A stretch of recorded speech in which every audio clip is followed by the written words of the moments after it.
Just before we move on, there's a question from Gillian who's come in addressed to you, Ian. Yep. Ian, what digital innovation are you seeing in stores that is genuinely helping customers? I think to me that coming back to that app integration is one that I find quite useful, because we all have a phone in our hands when we go into a store. And so it's a natural environment where you can introduce technology.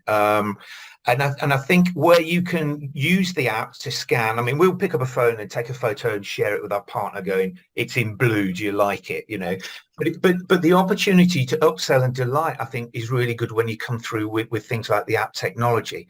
I see a lot of stuff when I question why. There was a discussion on LinkedIn just this week. Someone was talking about screens for chillers in supermarkets, and it runs content. And then when you approach, it changes to a screen showing the product on the shelf. So instead of just seeing the product through the door on the shelf, there's now a screen digitally reproducing it. And that's where I get quite frustrated, because it's almost like the tail wagging the dog. I think of these Dragon's Den pitches where these people come with this amazing thing and then they go, right, how do I use it?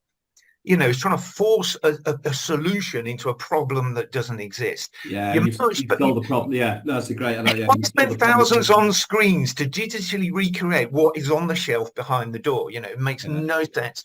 Whereas when you get these app applications going, scan here to learn more, because you've actually gone up to the product, you're interested in the product, you get the app and you scan it. You're as the consumer, you are driving the need for the interaction and the technology, rather than the retailer going, stop what you're doing, use this because we've just come up with it. And another one that really I found quite confusing, Zara did 4 years ago, virtual catwalk in a window. So you had a white window, there's a QR code on the window, you scan it to download their app, because of course you've got to download their app because that's the only way you can interact with a brand these days. Then you open the app, you hold your phone up to this blank window, and there is an augmented reality catwalk show. So if you consider that only 3% of people walking down the street even look in a window, you now want them to stop, download your app, hold your phone up to see what should be in the window in the first place. So that's the worst side of it. I've probably got 10 bad examples of every one good one, because you see so much of this. People will throw a fortune at technology in store when the basic communication, on average 20% of it doesn't even work. So why don't you spend the money on making that? There's a 20% gain to be had there without spending millions on an infrastructure.